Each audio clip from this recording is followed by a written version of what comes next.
Dans la précédente vidéo, nous avons présenté brièvement les généralités sur le règlement intérieur. Dans cette courte vidéo, nous allons nous atteler à vous donner quelques conseils pratiques pour mieux élaborer votre règlement intérieur et le rentabiliser pour le bien-être de l'employeur, de l'entreprise et même des travailleurs. Bonjour, je m'appelle Abdoulaye Amadou, je suis inspecteur du travail. Comme vous pouvez le constater, il y a beaucoup d'entreprises qui négligent cet aspect, ce document qu'est le règlement intérieur. Beaucoup n'ont pas de règlement intérieur alors que c'est une obligation légale et les employeurs récalcitrants sont exposés aux sanctions pénales et même civiles. Et sur le plan de la portée même de ces règlements intérieurs, sachez que si vous n'avez pas de règlement intérieur, un bon avocat, un bon travailleur qui est licencié peut s'appuyer sur cette indisponibilité de ce règlement pour dire que vous vous êtes basé sur aucune base juridique pour le licencier parce qu'il va se dire qu'il n'était pas au courant que cette pratique était une infraction. Bien sûr, vous allez parler des us et coutumes, mais ça sera très difficile de défendre cela devant le juge. Donc, c'est très important d'avoir ce document-là. C'est un document qui permet également au juge de mieux apprécier les différends qui existeraient entre l'employeur et le travailleur. D'autre part, il y en a qui ont quand même des règlements intérieurs, mais c'est juste une formalité. C'est-à-dire qu'on fait du copier-coller pour juste dire que bon, nous respectons la réglementation. Or, n'oublions pas que c'est un document qui vous permet, vous l'employeur, de contextualiser vos pratiques managériales au sein de votre local. C'est pour cela que les règlements intérieurs d'une grande entreprise n'est pas forcément le même que ce qu'on peut trouver dans sa succursale. Donc, vous pouvez avoir un règlement intérieur pour la direction générale. Maintenant, pour les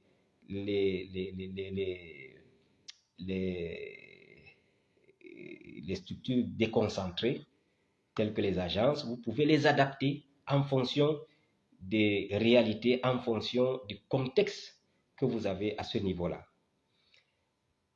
Et c'est pour cela également que c'est très important de rappeler que le visa de l'inspecteur du travail est celui de ressort. Ce n'est pas parce qu'au niveau de la direction générale, vous avez obtenu le visa d'un inspecteur du travail et que vous allez afficher la même chose dans vos services déconcentrés d'autres régions. Non, il faudrait que, même si c'est le même contenu que vous ne voulez même pas changer, il faudrait que l'inspecteur du travail de ce coin-là vise ce document. Sinon, ce document ne sera plus valable, ne sera pas valable devant la juridiction. Comme autre conseil que nous pouvons vous donner, c'est que le règlement intérieur vous permet de préciser, de rappeler l'organisation technique de vos activités. Par exemple, au niveau des horaires du travail, c'est dans le règlement que vous devez préciser que telle équipe doit effectuer la journée continue, les heures normales de travail, telle équipe doit effectuer le travail en chaîne ou le travail en roulement, et que voilà les dispositions en ce qui concerne ceux qui vont rester de garde, etc., etc. Donc, c'est dans ce document-là que vous devez bien préciser ces éléments-là. Il y a également le fait que les textes réglementaires et législatifs sont restés muets en ce qui concerne la durée légale d'un règlement intérieur. Aujourd'hui, on a des entreprises qui ont des règlements intérieurs qui datent de plus de 10 ans, d'autres 15 ans, 20 ans. Alors qu'entre-temps, il y a eu beaucoup de changements au niveau de l'environnement managérial. Il y a eu introduction de beaucoup de notions et ces notions-là mériteraient qu'on les réintroduise dans les règlements intérieurs. Il y en a des, comme entreprises qu'on trouve souvent, qui ont des annexes au règlement intérieur. Et ces annexes sont éparpillées, ne sont même pas affichées à côté du règlement intérieur, chose qui est donc anormale parce que l'affichage du règlement intérieur est obligatoire. Donc, il serait important, après un certain nombre de temps, d'essayer de fusionner toutes ces réglementations-là dans le cadre du règlement intérieur. Et comme chose, comme pratiques qui ont évolué, on peut citer entre autres l'introduction du numérique dans les entreprises. Comment est-ce qu'on gère l'intranet dans notre entreprise? On voit de plus en plus des licenciements qui sont dus au non-respect des pratiques déontologiques liées à la communication numérique, à l'intranet, à Internet, etc. On a également l'introduction de la biométrie.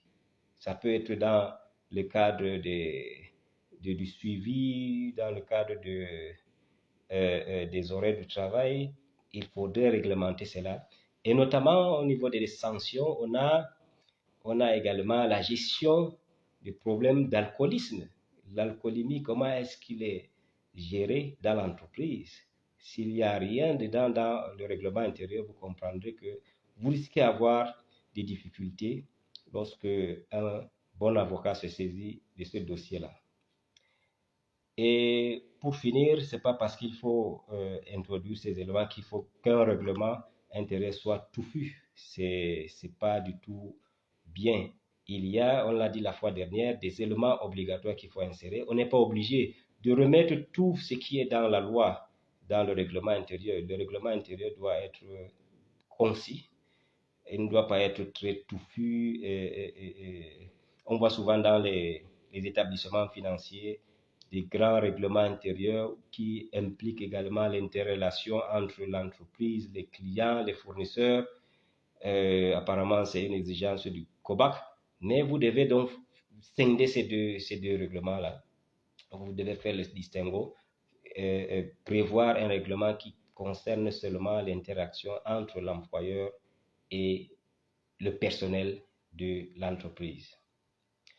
Voilà donc quelques conseils que nous avons voulu apporter dans le cadre de l'élaboration d'un bon règlement intérieur ainsi que sa portée sur le plan juridique. En attendant donc vos questions, nous vous prions donc de passer un bon boulot. Merci.